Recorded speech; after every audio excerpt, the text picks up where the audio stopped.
that can be run directly on the things nicely. And now after listening to this video, after attending our previous class, you should be able to couple your information, your understanding of consolidation with its theory that you're covering in the class. Now, coming back to our original topic, before I proceed further, I would like to have questions from you. Those who have got a question, please raise your hand and I'll try to answer that one by one. If you haven't understood anything or you have got a confusion, you may wish to ask questions now.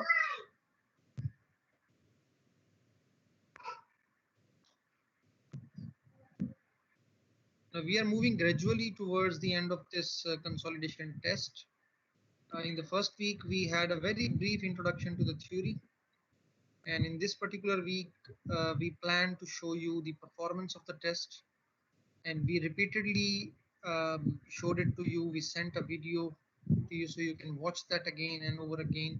So Saramar has explained it a couple of times here. Now, I would like to have questions related to the work that we have already discussed.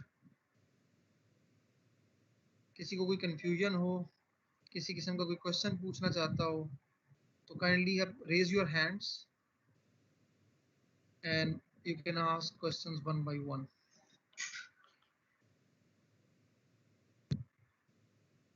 Okay जिन लोगों को ये अब तक की जो हमारी discussion हुई है, हमारे साहब ने 2 दफा वीडियो भी रन की और फिर उसको एक्सप्लेन भी किया साथ साथ. जी, somebody has raised a hand. Not sure who that is. It is Umar Malik. जी उमर. अस्सलाम वालेकुम सर. वालेकुम सलाम. जी उमर. सर ये जो साइज सैंपल लिया जाता है ये डेप्थ से लिए जाते हैं सर्वर से ही लिए हैं? अच्छा, ये it's a good question. You have started asking good questions. If you just carefully see this photo, ये जो आपके सामने एक पिक्चर नजर आ रही है आपको, schematic. Is it visible? Yes sir. Okay, just carefully see this. What is happening here is that we've got a natural surface level जो कि बाहर आपका फुटबॉल स्टेडियम भी हो सकता है, ये कोई भी आपके इर्द गिर्द जो प्लॉट्स हैं वो ये नेचुरल सरफेस लेवल है, ये जो आपको थिक लाइन नजर आ रही है. इसके नीचे Yes, ये sir. सैंड और इसकी तरह इसके साथ mixture of may be some of the silts और ऑर्गेनिक डिपॉजिट्स और ये जो आपके सैनिटरी डिपॉजिट्स होते हैं, कचरा वगैरह, ये सब फ्रेश डिपॉजिट्स होते हैं. और मोस्टली ये कुछ 1.5-2-3 फीट तक ऐसे डिपॉजिट्स होते हैं जो बहुत लूजली प्लेस्ड होते हैं, तो उनको तो खैर हम it is recommended that we remove them. उससे नीचे जो सैंड नजर आ रही है आपको, ये सारी सैंड वाटर टेबल से ऊपर ये सारी जो है ये फ्रेश डिपोजिशन है. It's actually granular material. Ground water table कहीं होता कहीं नहीं होता, लेकिन हम जो कंसोलिडेशन डिस्कस कर रहे हैं इसमें हम ग्राउंड वाटर टेबल के अंदर है कहीं. And this is actually the clay layer that was brought by the fluvial processes, glacial processes, और वो जो आपने पढ़े थे Aeolian processes, और वो over the time, maybe thousands of years it may have took and it brought this clay. and ये clay की जो layer आपको इस वक्त बड़ी uniformly thick नजर आ रही है, फील्ड में ऐसी नहीं होती. फील्ड में इसकी थिकनेस वेरी कर रही होती है, कहीं मोटी होती है ये लेयर, कहीं कम होती है. तो वी टेक एवरेज लेयर. ये वो लेयर है जो प्रॉब्लमेटिक है. इसके नीचे कभी आपके पास सॉलिड रॉक्स हो सकती हैं if you are in mountainous terrain, और अगर आप यहाँ लाहौर की बात करें तो यहाँ पर तकरीबन इस तरह की सिचुएशन है जो आपको इस फिगर में नजर आ रही है, लाहौर और दूसरे plain areas of Pakistan. Now this clay layer has got this problem. ये जो सैंड आपको ऊपर और नीचे नजर आ रही हैं, इनकी जो परमिएबिलिटी है, ये जो इनकी कैपेबिलिटी है to expel water is very very good. तो यहाँ तो मसला ही कोई नहीं है. जब भी we will compress these soils, the water will come out of the voids, और इनकी जो कंसोलिडेशन या इमीडिएट सेटलमेंट्स हैं वो बहुत क्विकली हो जाती हैं विद इन अ वीक और सो ऑफ कंस्ट्रक्शन. लेकिन ये जो क्ले लेयर आपको नजर आ रही है ना, असल मसला इसके साथ है. Depending upon whether it's a lean clay, highly plastic clay, these are swelling soils, organic soils, or their mixtures or whatever, and then the permeability of the soil. जब आप स्ट्रक्चर कंस्ट्रक्ट करते हैं तो ये सॉइल कंप्रेस होना शुरू करती है, यानी इस नए लोड के अंदर जिसको डेल्टा सिग्मा से यहाँ रिप्रेजेंट किया. You can clearly see that it is mostly at some depth from the natural surface level. और हम उसमें से एक रिप्रेजेंटेटिव सैंपल लेते हैं, जैसे आपको यहाँ नजर आ रहा है, ये बल्क सैंपल भी हो सकता है, ये वैसे रिकमेंडेड अनडिस्टर्ब्ड सॉइल सैंपल होता है, शेल बाय ट्यूब के जरिए या whatever the technique you may wish to use, and you bring it to the surface. ये एक मे बी अगर आप शैलो डेप्थ से काम कर रहे हैं तो इसको आप एक बड़ा चंक निकाल सकते हैं, सॉइल का एक ब्लॉक सैंपल ले सकते हैं, bring it to the laboratory and try to fill this into the consolidation ring and then trim it as Ramar showed you in the video in the very start. And then after that, rest is actually simply the process of consolidation test that we have just explained to you. So specimens generally some depth से ही लिए जाते हैं, natural surface level के करीब fresh deposition होती है, उसको remove करना कंस्ट्रक्शन रिकमेंड नहीं होता। Whatever I explained, it not just answered your question that we take it from the depth when the clay layer is at depth, and if the clay layer is closer to the surface, then definitely the depth is lesser. इसी तरह आपने, क्योंकि ये बहुत छोटा sample है, आपने देखा सर हमारे के हाथ में था, ये बिल्कुल छोटा सा sample, it's like a cookie, like a biscuit. तो इतने छोटे सैंपल को फील्ड से कंपेयर करना, उसकी कंडीशन से कंपेयर करना, दिस इज समहाउ इलॉजिकल। हम क्या करते हैं उस चीज को एलिमिनेट करने के लिए, हम नंबर ऑफ सैंपल्स ज्यादा ले लेते हैं एक साइड से, एक यहाँ से ले लिया, एक इसके साथ से ले लिया, थोड़े फासले से ले लिया, कुछ लॉन्गिट्यूडनली या आउट ऑफ द प्लेन आप चल के आए, left right to and fro side से आप ले लें। तो you take actually multiple samples. मसलन अगर यूईटी में कंस्ट्रक्शन हो रही है तो आई पर्सनली वुड रिकमेंड कि या तो basic principles of soil investigations को यूज करते हुए सैम्पलिंग की जाए, जो कि हम कोशिश करेंगे कि आपको last part of this course कुछ उसके बारे में एक ब्रीफ इंट्रोडक्शन दे सकें। और अदरवाइज यूईटी जैसी अगर आप एरिया पर कंस्ट्रक्शन कर रहे हैं तो आपको you need to take hundreds of samples just to make sure कि अनसर्टेनिटी कोई ना रहे, वरना ये छोटा सा सैंपल फील्ड कंडीशन को रिप्रेजेंट नहीं करता। तो डेप्थ जहां पर क्ले लेयर है, क्ले लेयर के मिड से लेना ज्यादा बेहतर होता है सैंपल, और अनडिस्टर्ब्ड लेना ज्यादा बेहतर होता है, और ज्यादा से ज्यादा सैंपल्स लेने। अब बात आती है इसकी रिपीटेबिलिटी पर, कि आपने जो सैंपल लिया, आप जो लेबोरेटरी में लाए, ट्रिमिंग की, उसको डिस्टर्ब कर दिया आपने, एक बहुत बड़े सैंपल से छोटा सा सैंपल रिड्यूस करके आपने एक रिंग में सेट किया और उसको आपने कंसोलिडेशन अपरेटस के अंदर डाल के, और you have perform the test. अब वो टेस्ट आपने जो किया वो क्या रिलायबल है या नहीं, इस पर एएसटीएम स्टैंडर्ड्स हमें जो ना अपने जनरली जो टेस्ट एएसटीएम स्टैंडर्ड्स में रिकमेंडेड टेस्ट्स हैं, हर तरह के tests on soils as well as the other materials, तो उनके रूल ऑफ थंब यूज किया जाता है that the repeatability of your test gives you confidence in data। और वो क्या है कि अगर आपने 10 सैंपल लिए हैं, सबका स्टैंडर्ड एरर ऑफ मीन निकालें और उससे डेविएशन सबके रिजल्ट्स की कैलकुलेट कर लें। मैं एग्जांपल देता हूँ आपको कि अगर आपके पास एक टेस्ट परफॉर्म किया और 50 यूनिट्स आंसर आता है उससे, तो आपने 10 टेस्ट किए, किसी से आपको आता है 45, किसी से आता है 48, किसी से आता है 56, किसी से 53, किसी से 52, so you get all sorts of scattered data। Just take the mean value और जो आपकी स्टैंडर्ड एवरेज है वो लें, या वेटेड एवरेज ले लें, और अपने तमाम सैंपल्स के साथ उस वेटेड वैल्यू को, जो कि आंसर 50 अगर आता है तो उसके साथ कंपेयर करें। If any value falls short with in +-5%, उस डाटा को आप कंसीडर कर लें और उसकी बेस पर आप अपने फर्दर डिजाइन या एनालिसिस को प्रोसीड करें, और जो डाटा +-5% से ज्यादा आपको एरर देते हैं तो आप उसको डिस्कार्ड कर देते हैं। तो ये इस टेस्ट की रिलायबिलिटी असेस करने का बेहतरीन तरीका है कि अगर आप मल्टीपल टेस्ट करते हैं तो उससे आपको फायदा ये होता है कि जहां जहां पर एरर कम है उनको आप कंसीडर कर लें, और जहां एरर ज्यादा है उनको आप डिस्कार्ड कर दें। So that's how we come up with the response of the soil in the field, which is in an acceptable way simulated in the laboratory now when you perform the consolidation test। ये एक aspect हो गया repeatability का और आपकी reliability of the test results. अच्छा, अब दूसरा एस्पेक्ट जो आप थ्योरी क्लास में भी शायद आपने पढ़ लिया होगा या you will be studying later this week, कि this test in the laboratory takes around 2 to 3 weeks. एक वीक में भी हो जाता है कुछ सॉइल्स पर, लेकिन जनरली 2 से 3 हफ्ते लग जाते हैं एक टेस्ट को, कंसोलिडेशन टेस्ट को रन करने।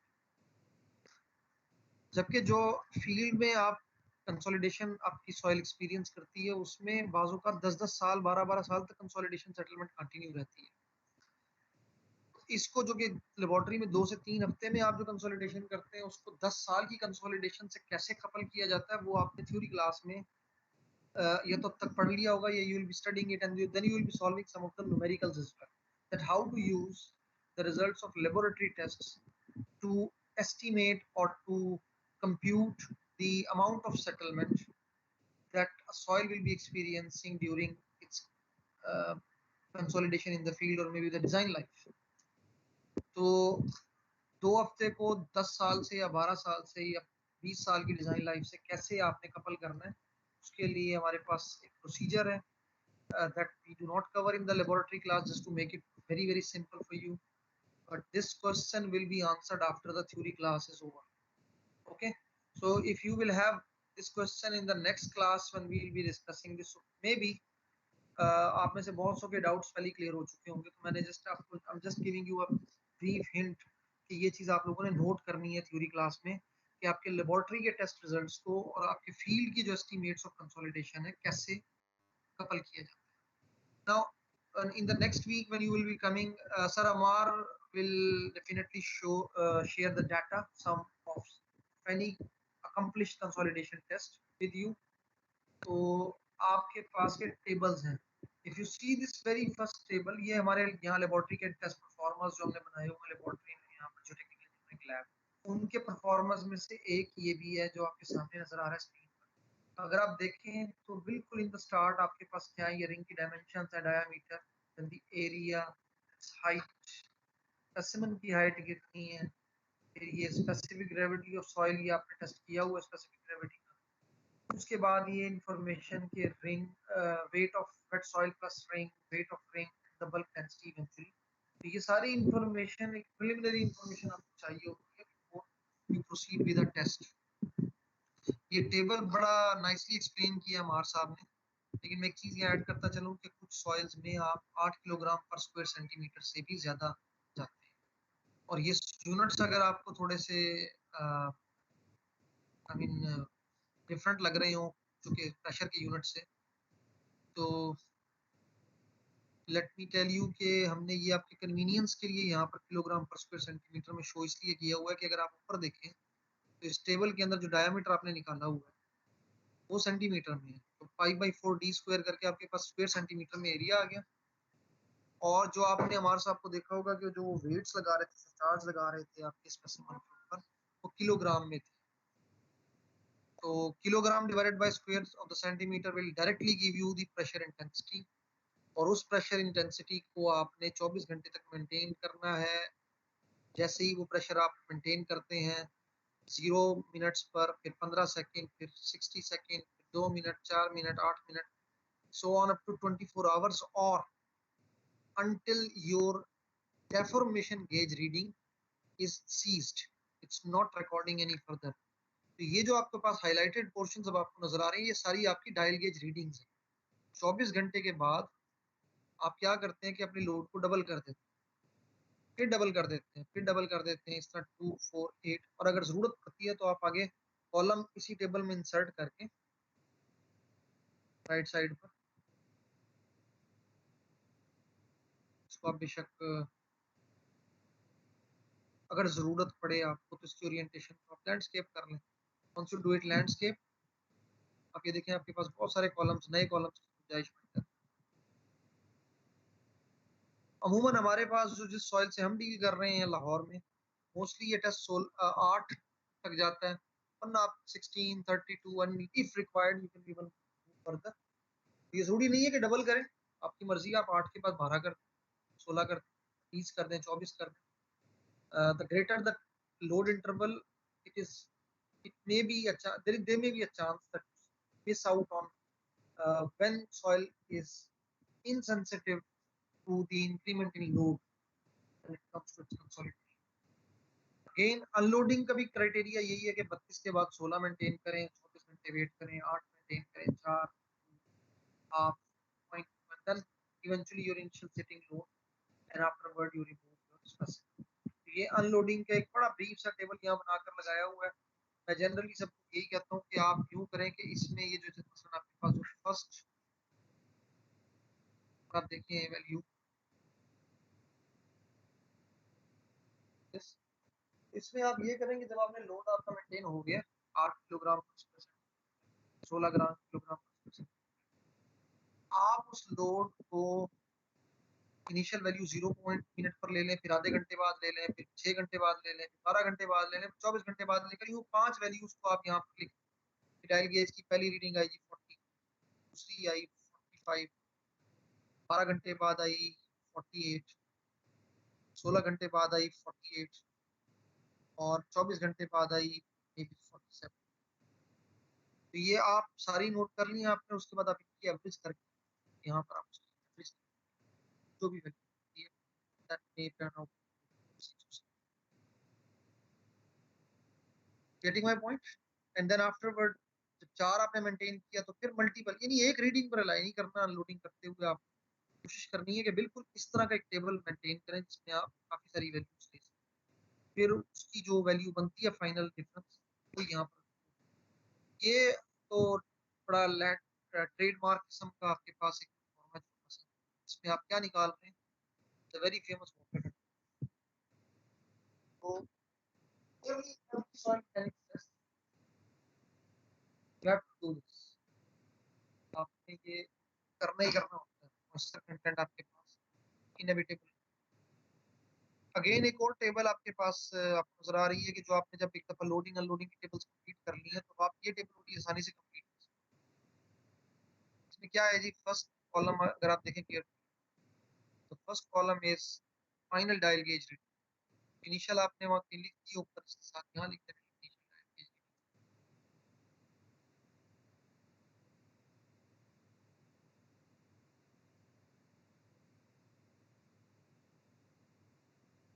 डिफरेंस ले सकते हैं। तो change in specimen height will come from final dial gauge reading minus initial dial gauge reading. Final height reading जो है वो जो इनिशियल हाइट थी, जो ओरिजिनल हाइट थी माइनस डेल्टा एक्स, ये डेल्टा एक्स। फाइनल हाइट आ जाएगी height of the soil solids. आप फिजिकल रिलेशनशिप्स आपको पता है, आपने की हूँ। और फिर उसके बाद वॉइड हाइट ऑफ वॉइड्स आप निकालें और finally you can estimate the void. ये got a very simple correlation of void ratio here height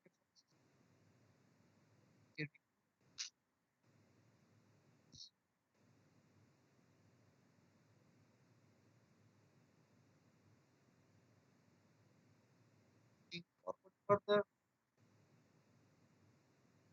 average height during consolidation, fitting time, fitting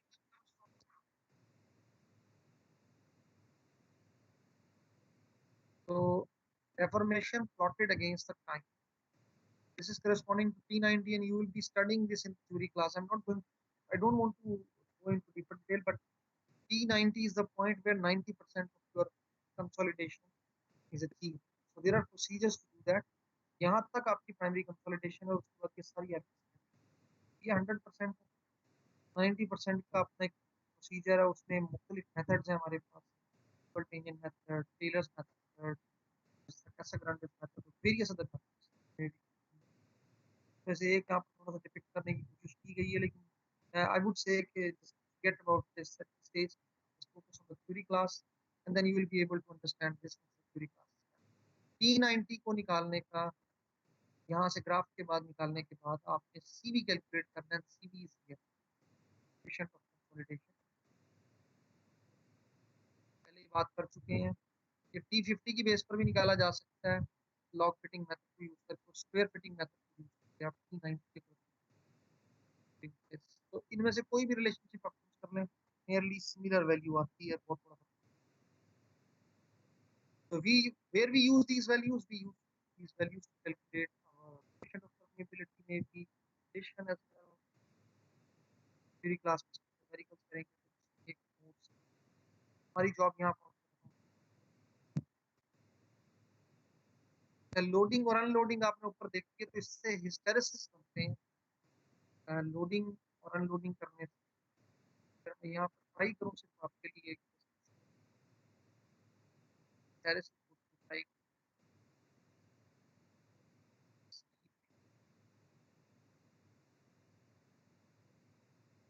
ये अगर एक आपका लोडिंग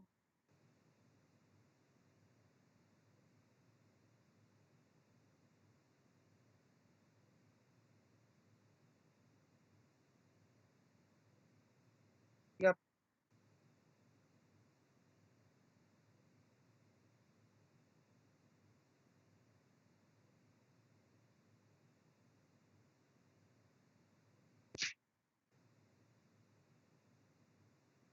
ये आपकी अगर लोडिंग कर्व है, आपकी अनलोडिंग कर्व जनरली इस तरह की होती है।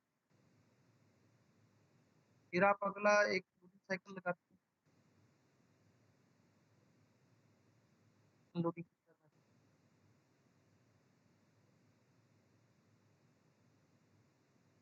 ये आपके पास लोडिंग और अनलोडिंग की कर्व में से ये जो कर्व है आपके पास ये लोडिंग कर्व है और ये जो कर्व आपके पास तरफ जा रही है वापस करते हैं। फिर उसके बाद जब आप लोड करते हैं उसको रीलोडिंग कर्व, जो फर्स्ट लोडिंग कर्व है इससे आप सीसी कैलकुलेट करते हैं coefficient of decompression of Q. This is actually very important. These are called hysteresis or this test को जिसमें आप loading unloading this called cyclic consolidation, repeated consolidation, cyclic next week when we'll be actually at how to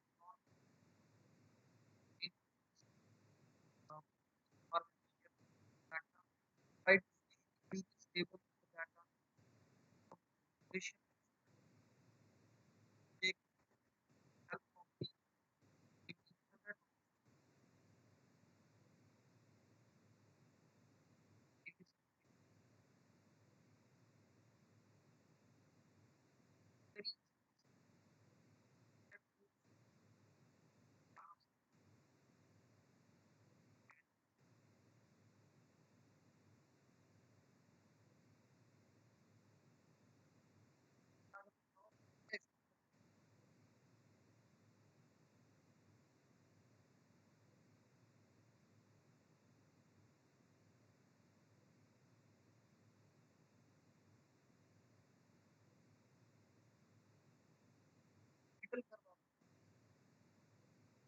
sir आपकी आवाज नहीं आ रही sir.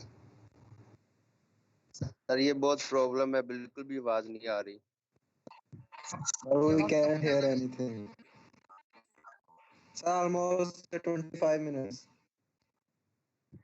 25 minute से आपको मेरी आवाज ही नहीं आ रही है। लास्ट 5 मिनट से नहीं आ रही। यार असल में सर ना नेट का ये बहुत थोड़ा ज्यादा इशू है लगता सर है। आवाज आ रही है लेकिन कट कट के आ रही है। अच्छा ये ना लेक्चर रिकॉर्ड हो बहुत रहा है ज्यादा Yes, sir. इशू है। तो मैं आपके साथ सर रिकॉर्डिंग भी तो शेयर कर एक्सेस दूंगा नहीं होती डाउनलोड के लिए।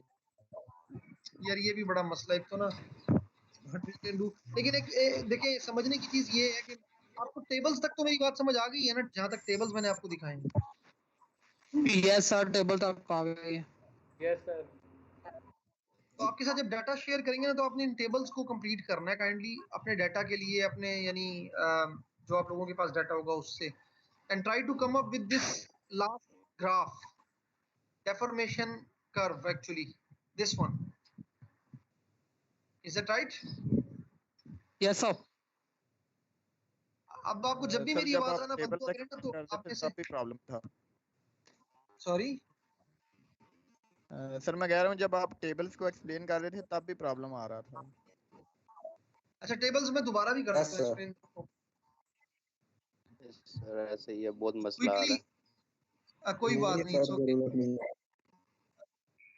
देखिए टेबल जो है ना वो सर हमार ने वीडियो में भी एक्सप्लेन की हुई है। लास्ट टेबल ये वाली तो जिससे मैं स्टार्ट करने लगा हूँ, इनिशियली तो आपको जो ना डाटा चाहिए होता है टेस्ट परफॉर्म करने से पहले, जिसमें आपको डायामीटर चाहिए स्पेसिमेन का, एरिया चाहिए, हाइट चाहिए, ये सारी चीजें आप यूजिंग वर्नियर कैलिपर और may be standard ruler you can do this alright.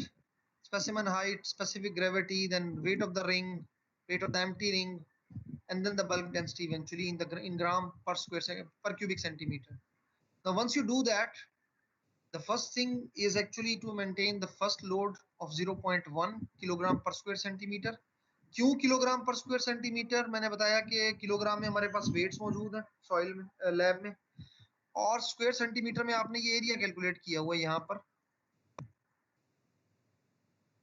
तो आप बड़ा इजीली इसको कैलकुलेट कर सकते हैं कि 0.1 हुआ है कि नहीं हुआ। 0.1 का मतलब ये नहीं है एग्जैक्टली कि 0.1 ही हो, थोड़ा सा ऊपर नीचे हो सकता है डिपेंडिंग अपॉन कि अगर आपको आपका यानी जो वेट्स अवेलेबल है वो क्या है।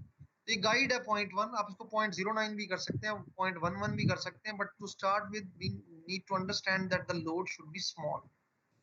लोड को डबल करते जाएं, 24 घंटे तक डेफॉर्मेशन डायल गेज की रीडिंग रिकॉर्ड करते जाएं, फिर लोड बढ़ाएं, फिर रीडिंग्स आप लोगों ने नोट करनी है, ये जो आपको नजर आ रहा है highlighted portion, and so on. You reach up to this maybe 32, 46, whatever value. When you are done, you need to unload exactly in the similar fashion. बिल्कुल यही आपने फॉलो करते हुए इसको अनलोड भी करना है। Now ये जो लोडिंग हो रही है वो ये है, देखिए आपके पास लोडिंग कर्व मैंने बनाई, उसके बाद अनलोडिंग कर्व आपके पास ये है, फिर रीलोडिंग होती है, एंड देन फिर अनलोडिंग, फिर रीलोडिंग। तो ये रीलोडिंग कर्व जो इनसे हमारे पास आता है कोएफिशिएंट ऑफ रीकम्प्रेशन, और हमारे पास लोडिंग कर्व जो है उनसे हमारे पास आता है कोएफिशिएंट ऑफ कंप्रेसिबिलिटी इंडेक्स। तो ये भी इंपॉर्टेंट प्रॉपर्टीज हैं, हम इनको अपने डिफरेंट न्यूमेरिकल्स में यूज करते हैं, but this comes from this graph of E versus log of P, pressure और वॉइड रेशियो के दरमियान ग्राफ से हम इसको निकालते हैं। अच्छा, अब दूसरे में आ जाए तो ये आपके पास अनलोडिंग है। अनलोडिंग में भी आपने कोशिश करनी है कि 24 घंटे तक लोड को मेंटेन रखकर फिर उसको नेक्स्ट इंक्रीमेंट में रिड्यूस कीजिए, और कोशिश करें कि उन 24 घंटों में 5-6 रीडिंग डिफरेंट इंटरवल्स में लेकर, और फाइनली उसका आप यूज करें यहाँ पर एवरेज। तो इस तरह फिर 4 कर दें, फिर उसके बाद वो हाफ कर दें फर्दर, फिर हाफ कर दें further, and finally reach to this 0.1 of initial load actually और the seating pressure. Moisture content निकालना तकरीबन हर टेस्ट में हमारा ऑब्वियस होता है, क्योंकि बड़ी अच्छी और बड़ी इंफॉर्मेटिव चीज है। We may need this information to calculate dry density, etc. This last table is actually coming from, you must know the initial dial gauge reading, as I'm highlighting this over here. उसके बाद अगर आप देखें तो आपने जो loads apply किए हैं, जब लोड नहीं था तो क्या फाइनल रीडिंग थी, जो कि आपकी इनिशियल रीडिंग होगी डेफिनेटली, फिर 0.1 लोड, फिर डबल द लोड, फिर just keep on doing this, and then afterwards you keep on reducing the load and you note down the final dial gauge reading, take the difference, it gives you the change in height of the specimen, delta H. Initial height जो थी आपके specimen की, उसमें से delta H को subtract करेंगे, आपके पास final height आ जाएगी।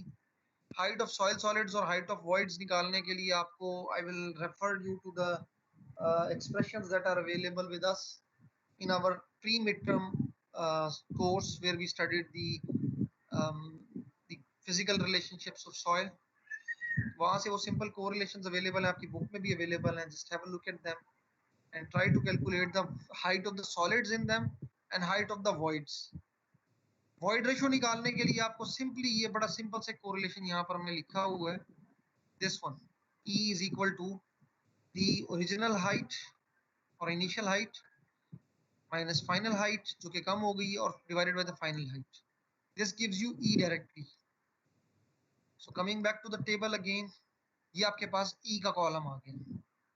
अब एक चीज नोट करें, आपके पास E यहाँ पर है और आपके पास प्रेशर P जो है वो यहाँ पर है।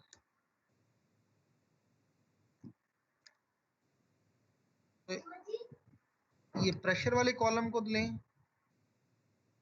और ये वॉइड रेशियो वाले कॉलम को लें E को। तो अगर आप इनको प्लॉट कर लें तो आपके पास एग्जैक्टली ये हिस्टैरिसीस बनते हैं। कोशिश कीजिएगा कि लॉग में प्लॉट करें P को। ये आपके पास लोडिंग अनलोडिंग, लोडिंग अनलोडिंग, ये आपके पास वैल्यू बनते हैं, ग्राफ्स इस तरह के प्लॉट्स बनते हैं। तो ये आपने बनाने हैं अपने डाटा से। इस तरह एवरेज हाइट ड्यूरिंग कंसोलिडेशन, जो एवरेज हाइट रही है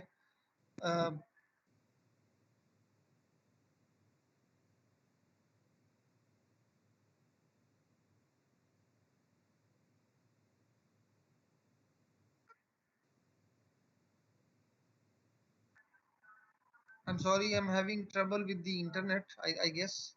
Can you hear me? Yes, sir. Yes, sir. Okay, when the internet was gone, I kept quiet actually meanwhile, so I did not discuss anything. ये average height of during consolidation note कर लें, बेहतर होता है, आपके पास data होगा इसका भी अवेलेबल। जो इंपॉर्टेंट चीज है वो ये है फिटिंग टाइम T90। अब ये आपकी कंसोलिडेशन कर्व, डेफॉर्मेशन कर्व भी कहते हैं इसको। इसका इनिशियल पीरियड इसको कहते हैं रिकम्प्रेशन। ये हमारे किसी काम का नहीं होता इनिशियल कंप्रेशन, ये फिलहाल हम इससे we are not worried about this. और ये जो आपके पास फाइनल पोर्शन है इसको कहते हैं सेकेंडरी और क्रीप कंसोलिडेशन। ये भी हमें फिलहाल नहीं चाहिए, हमारा मेन फोकस है ये मिडिल पोर्शन। और इस मिडिल पोर्शन में जो 90% of its consolidation is achieved, वो हमारे पास डिफरेंट मेथड से निकाली जाती है। उसके दो मेथड्स बड़े सिंपल यहाँ पर मेंशन, ये रहे।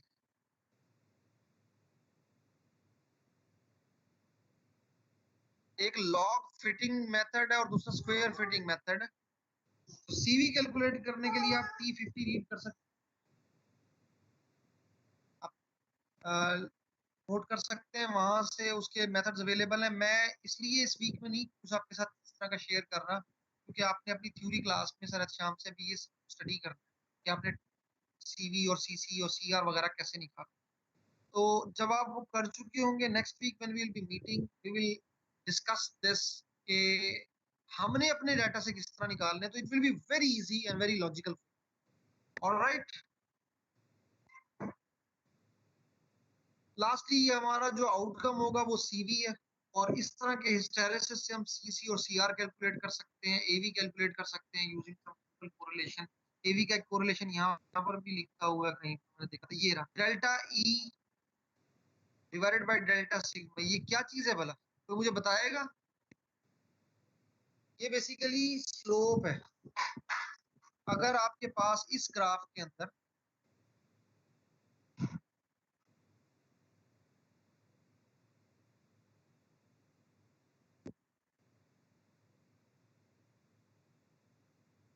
मेरा माउस का थोड़ा इशू है यहाँ,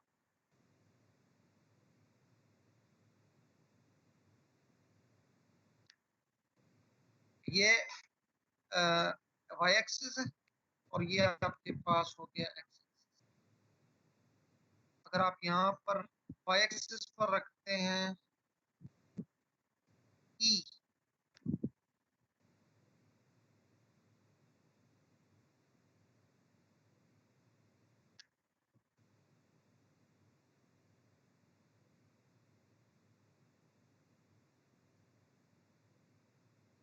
और यहाँ पर आप रखते हैं पी, तो देखिए इसका जो स्लोप यहाँ पर होगा आपके पास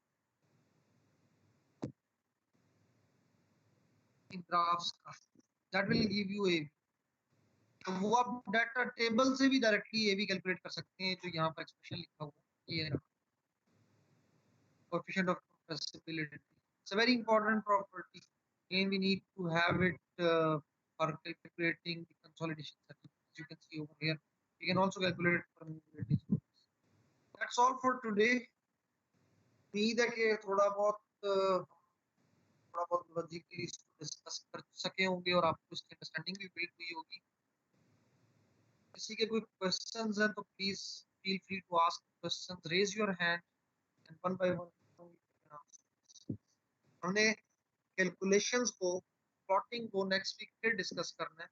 and I will be sharing data with you, so please make sure that you come, and when we meet here you must have a clear picture in front of you. Do not miss the theory class with Sarat Sham. जी उज़ैर, आप कुछ कह रहे हैं? Sir हमने जो mid से पहले relation वगैरह पढ़े हैं उसमें तो हमने वॉल्यूम ऑफ वाइड्स वगैरह और वॉल्यूम वगैरह निकाले हैं, हाइट्स वगैरह का तो शायद उसमें रिलेशन नहीं हमने पढ़ा कोई, हाइट ऑफ वाइड या हाइट ऑफ सॉलिड एक्सेट्रा। थोड़ा सा पॉन्डर कर लें, वो निकल जाएगा उसमें से, it's not a big deal. थोड़ा सा देखिए उसमें आपको मिल जाएगा इतना तो कम से कम। मैं वरना ये होगा कि इवेंचुअली अगर किसी को नहीं मिलता तो फिर वो हम बैठ के बात कर सकते हैं उस पर, we can show you how to do that. लेकिन असल में इशू पता क्या है, वो बिल्कुल अगर आप मुकम्मल तौर पर टीचर्स पर रिलाई करेंगे ना तो ये खुद आपके लिए भी बेहतर नहीं है, क्योंकि हमें नहीं पता कि इस बार हम एग्जाम्स किस तरह के कंडक्ट करेंगे। अभी तक कोई इस तरह की डिस्कशन नहीं हुई। तो जो अंडरस्टैंडिंग है एग्जामिनेशन से रिलेटेड वो यही है कि मिक्स सॉर्ट ऑफ एग्जामिनेशन होगा कि कुछ असाइनमेंट्स दे दी जाएंगी, कुछ टेक होम एग्जाम होगा, कुछ आपको वाइवा के थ्रू इवेलुएट करेंगे, अटेंडेंस आपकी इंपॉर्टेंस रखती है, और शायद मे बी एक ऑनलाइन क्विज आपसे कंडक्ट करने की कोशिश की जाए। तो there are several things that we need to do.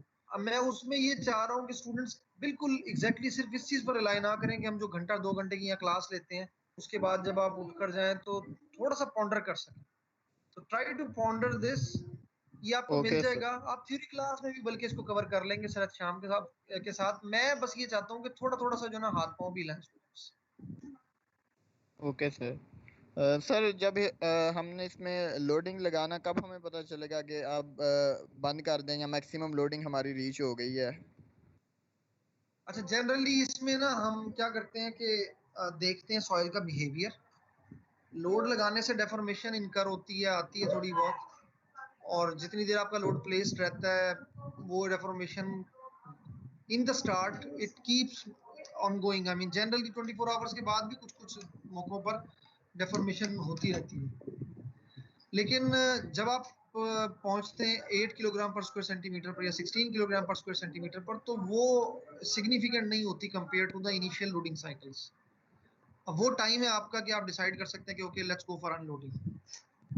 तो then you can actually go for unloading. और आल्सो अगर आपके पास एक सिग्निफिकेंट पीरियड, एक significant length of the loading curve is achieved, तो फिर आप अनलोडिंग की तरफ जाएं, बिकॉज अनलोडिंग से भी आपको कोएफिशिएंट्स और इंडिसेस मिलते हैं जो बड़े इंपॉर्टेंट होते हैं कैलकुलेशन में।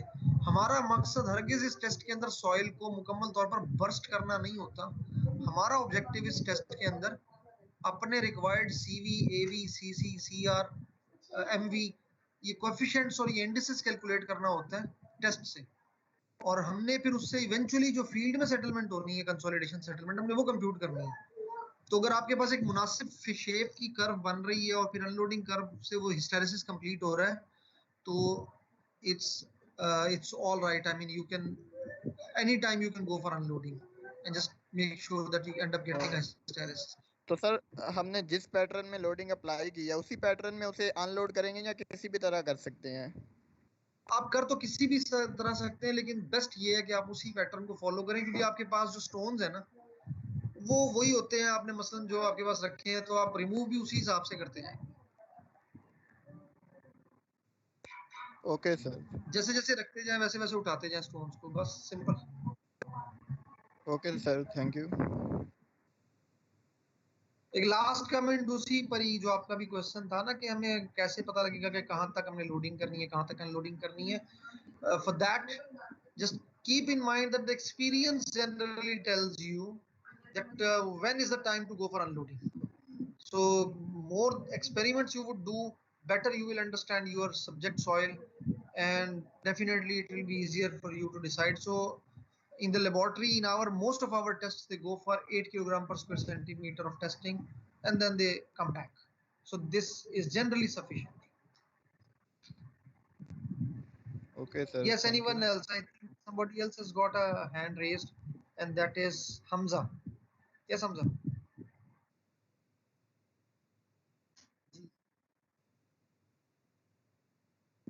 हाँ जी, एग्जैक्टली।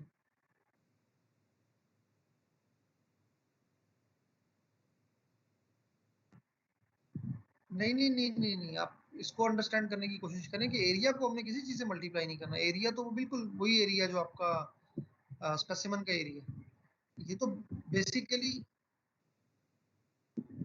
नहीं, एक्चुअली आप जो लोड अप्लाई कर रहे हैं ना, हम just try to understand this, कि आप जो लोड अप्लाई कर रहे हैं वो तो आपके पास जो कैपेबिलिटी है, जो आपके पास स्पेस की लिमिटेशन वगैरह है, तो आप यूज कर रहे हैं liver effect, liver arm effect. उससे वो लोड इवेंचुअली जो स्पेसिमेन पर आ रहा है that is actually many fold higher than what you are applying physically. तो आपने तो वो टेस्ट ले, आपने तो वो लोड लेना है जो लोड इवेंचुअली जाकर स्पेसिमेन से इंटरेक्शन कर रहा है या उसको एक्सपीरियंस वो करना पड़ रहा है। हाँ जी, मल्टीप्लाई है। Welcome. You probably would have seen, जो आटे की चक्कियों पर भी अक्सर रखे होते हैं, बड़ी छोटा सा वेइंग बैलेंस होता है, उसमें छोटे छोटे से उनके पास स्टोन्स होते हैं, but when you go and purchase may be 20 kilogram of flower, they use a very small stone and they just put it on that thing देखिए कभी किसी ने वो वेइंग स्केल? यस सर, पर उसकी समझ नहीं आती वो कैसे मेजर करते हैं उसे। वो लिवर आर्म, वो बेसिकली वो यही है। ये जो liver arm principle of liver आप यूज कर रहे हैं ना, जो आपने फिजिक्स में पढ़ा था मैट्रिक में भी, क्या एफिशिएंसी आपकी जो ना वो उससे बढ़ जाती है, आपका जो लोडिंग इफेक्ट है वो बढ़ जाता है बहुत ज्यादा। तो वो बेसिकली सेम प्रिंसिपल यूज कर रहे होते हैं, उन पर शक नहीं करना, वो बेचारे सही तोल रहे होते हैं उसे। Don't doubt them.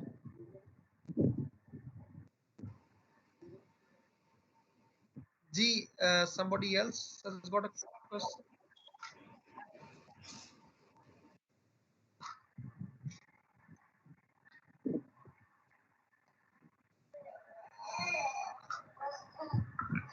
If we don't have any more questions, let's call it a day. आप लोग भी काफी मेरा ख्याल है एग्जॉस्टेड होंगे।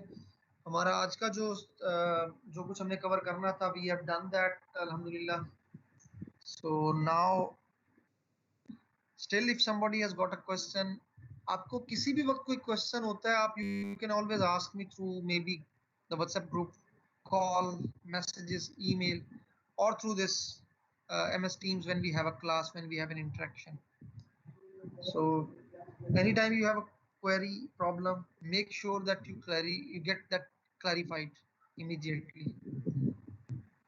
अभी किसी को कोई क्वेश्चन है इससे रिलेटेड जो हमने आज डिस्कस की है?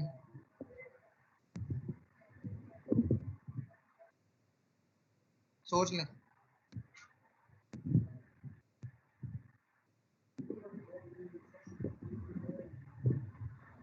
चलें, आई थिंक अब मजीद क्वेश्चंस नहीं है, तो अमार साहब क्या ख्याल है इसको फिर लेट्स कॉल अ डे?